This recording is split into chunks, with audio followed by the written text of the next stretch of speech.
Welcome back to Under Oath. Today we're talking to actor and singer Shane West. Shane, can you hear me? I can hear you. Big day today.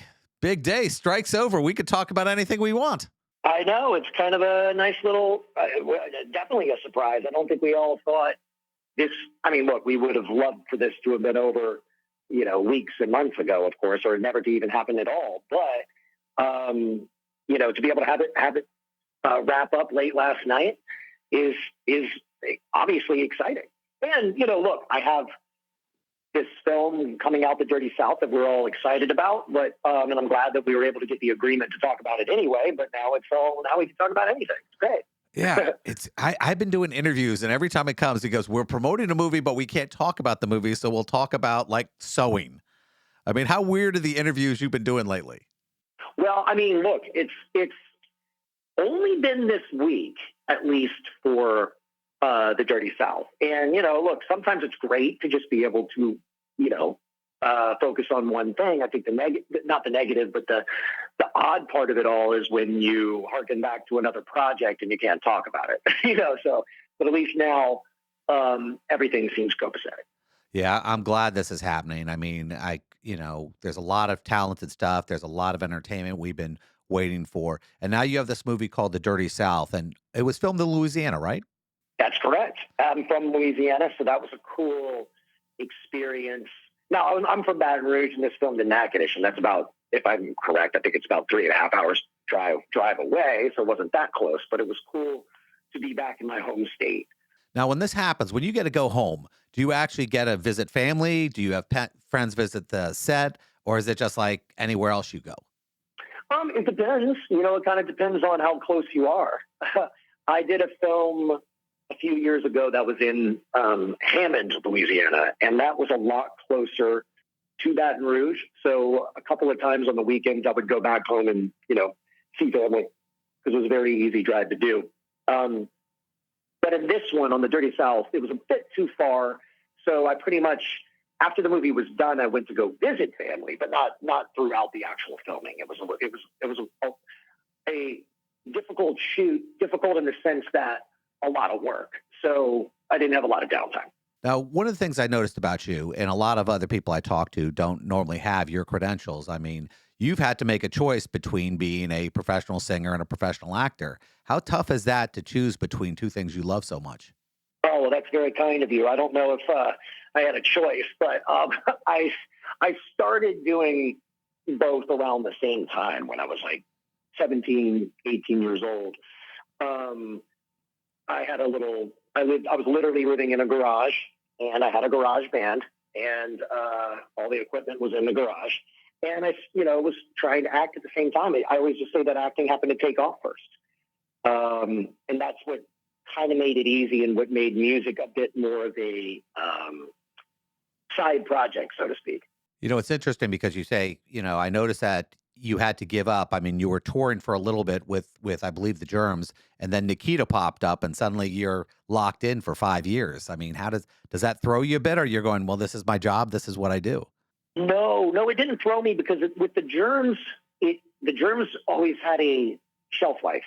We weren't going to continue to do it. It was really it was something that we were having fun doing and getting the music out to the people that never, into the masses that never got to see it.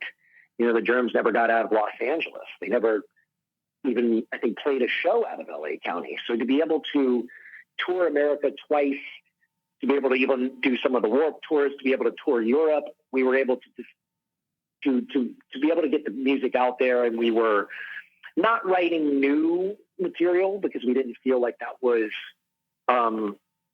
appropriate for us. But so there was only a matter of time that other, people were going to go on to do different things. And Pat had rejoined the Foo Fighters at that point anyway, and was a full-fledged member of that group again. Don Bowles always had a million bands he was playing into, and obviously I had the acting career. But when I was starting with the Germs, I was also doing ER. There was times where I'd be shooting ER Monday through Friday, and then that weekend play a show. Now, a lot of actors have to live a nomadic life. We have a movie here, we have a movie in Prague, we have a movie in Louisiana. I mean, you were on ER for, many years, so you got to basically stay put for a couple years. Which do you prefer? Well, I always say the cushiest gig I ever had was ER because it filmed at Warner Brothers, and I happened to live, if I remember correctly, an 8-minute drive away. I was living on the Coanga Pass where it meets Barham, and all I had to do was drive downhill to go to work. So that was definitely the cushiest job I ever had. It's. I'm not married. I don't have kids, so I don't have that immediate family to worry about. So to me, location doesn't matter as much. It's kind of fun to go uh, many different places and be nomadic and be able to experience different cities, states, countries, cultures.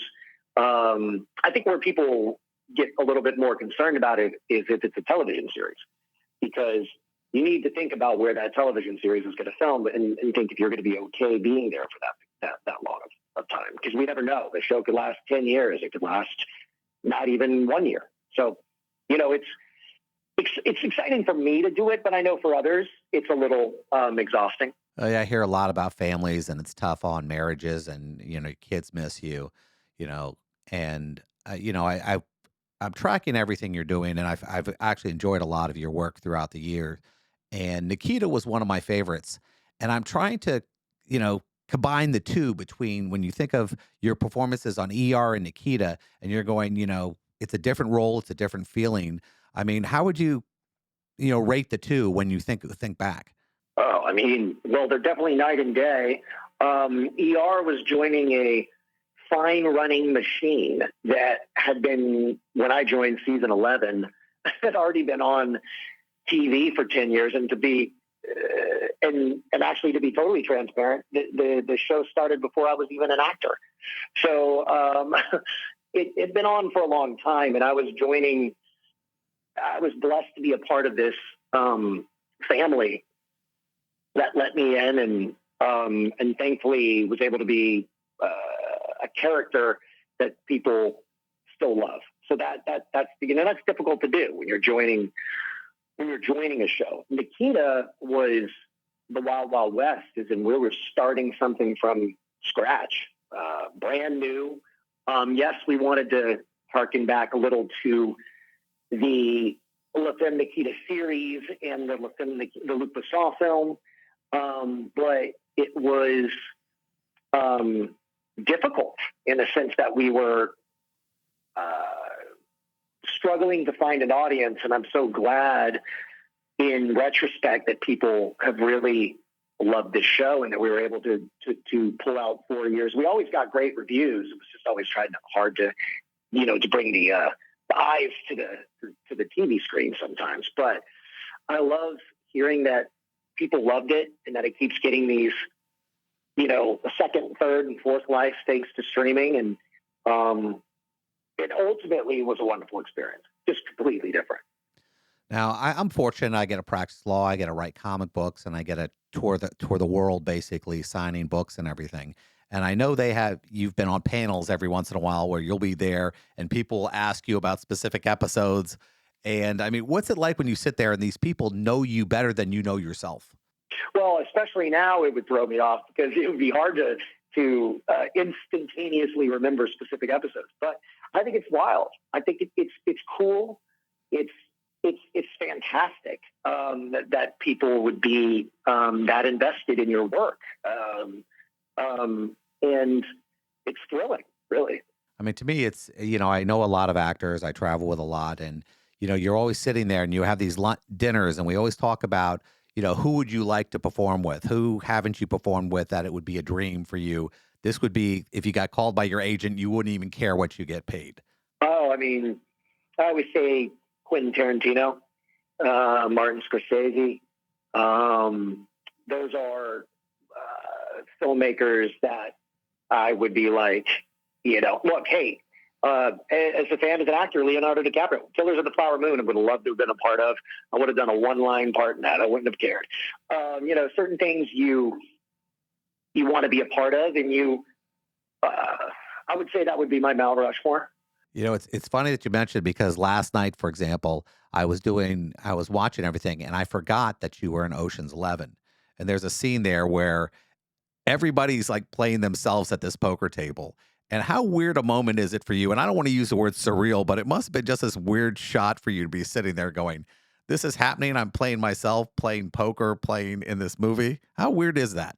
No, use the right word. Surreal was very accurate. And also to be called. I remember my agent calling me and saying that, you know, Soderbergh is writing, who's also, and I would love to work with him again, but is writing this scene that wasn't really in the script, adding uh, this layer to the movie, and they would like you to be one of the TV stars on in this scene. And yeah, to be able to do a scene with Brad Pitt and George Clooney, two actors that I'm a fan of, but also two of the coolest guys of all time, was very surreal. I think it only took a few hours and then we were done. We shot on the Warner Brothers lot. Little did I know I'd be there a few years later on ER, but it was a really cool experience that people still bring up randomly to this day, which is great. Now, what I love about your career, you've had a lot of opportunities to do a lot of different things, whether it be performing, in a band or acting in movies and television. Everyone has that one thing that they still want to accomplish. That's something that they're going, I have a screenplay. I'd love to do something on Broadway. What's still left out there that you look at, you go, this is my white whale and I want it? Ooh, man, that's a good question. I don't know if there is the one thing. There's multiple things. I mean, I know that in my heart, I want to continue to do the best that I can, to do the roles as diverse as I can, projects as diverse as I can. The career that I've always wanted to have is to sometimes not be recognizable. To be able to play these, you know, thrilling possibilities and thrilling characters. That's really my plan, is to hope that I can continue to entertain people for my career. I don't know if there's this one thing. I do know that I'm very much getting into producing as well. To be able to start a production company that's legitimately making movies that I am proud of, that I don't necessarily have to be in front of the camera on, is definitely a dream of mine, and that's something I'm working on. You just mentioned something which is very interesting, characters outside your normal range. When the people in our studio found out that I was interviewing you today, a lot of women in the office were very excited about that. And I never think about that as much when you think about like the term heartthrob and I know that's it's probably an offensive concept. I don't know, but how tough is it for you to go? I want to play the gangster role. I want to play this. I understand that. How tough is that for you? No, I mean, look, it's not as tough as one would think. I think what's tough is if you're truly typecast, and thankfully I'm not. If you were truly typecast in a specific character, and then that character was, for lack of a better word, so character-y, and or iconic for being so specific, then that would be, I think, truly frustrating for that actor or that actress. But for people enjoying, my character on Once and Again, my character in Walk to Remember, from that romantic lead kind of perspective, that's great. There's nothing wrong with that. I'm all for it. It's, what do you do as a performer after that? What do you try and do beyond that? But it doesn't mean I wouldn't do it again, or wouldn't even do it now at 45. It's about Well, for me, it's about what it truly entertains me, and then hopefully what I can bring to the audience after that, and hopefully I can entertain the audience as well. But for me, like if I can do a different character, including a character similar to that, every year, no, let's go. Why not? Well, every once in a while, I get asked the truly selfish questions, and this is one. Uh, when you're beat down, when you've worked a long set, when you've been on out for a long time, and you have 3 or 4 days to like unwind, what do you choose to do? Ooh, I'm pretty simple with that stuff. I like my alone time, but my alone time can be simply sitting on a couch, reading, listening to vinyl, watching movies, watching old TV series.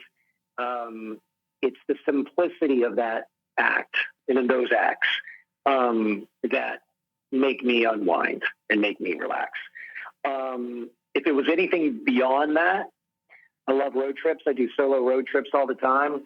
I could do an easy 3 day road trip, by myself. Listen to Spotify, Apple Music podcasts. I still listen and buy CDs, whatever it is, and kind of hit the road. Now, you mentioned that. I have a lot of my friends who, are entertainers and they go to places that nobody would recognize them. And, for some, it's a good thing. For some, it's a little tough on their egos. But for some, it's like, yeah, this is perfect. They go to places in Colombia, they go places like this. Is there the place where you go, I don't want to be recognized by anybody? I can go here and nobody's ever going to say, hey, weren't you on ER or something? Um, I, I don't know. That's it's. Look, I went to pre COVID. I went to Bali, Indonesia, 2 years in a row, and that was great. Didn't really have any. No one really brought that up. And also, that's just fantastic place to go. Um, but sometimes small town is a great place to go because they don't care, and God bless them for that. So I guess major massive cities are where I think entertainers are quicker to be recognized. Now we've got about 2 minutes left, and I guess one of the things I deal with a lot when I get to talk to a lot of people is how they deal with the internet. The internet didn't exist 15, 20 years ago when you're doing a lot of these shows and you don't have to worry about instantaneous news. I mean, how do you deal with the negativity that's on the internet? It's hard. I think about that. Well, I think what's sad is I think about that every day. What's sad is everybody has to think about that every day because you're inundated with it with your phone, with tech, social media, all that kind of stuff. I'm pretty good at it. I do my best not to entertain the negativity. I know that you can actually take ads off your phone. I know that you can actually take. We forget that we can actually um, train our phone to get rid of some of that negativity. Um, but I do my best to hang with my friends, hang with family, and to keep you um, more grounded with that stuff. And I try and stay as positive as I can. It's really, if you see things and you're scrolling through, scroll right by them. If it's too negative, scroll right by them. It's good for the soul. Well, that sounds perfect. Well, we have The Dirty South, which is in theaters this month and will be out digitally. And I appreciate talking to you, Shane. Hope to talk to you again. Thank you. Thanks for having me.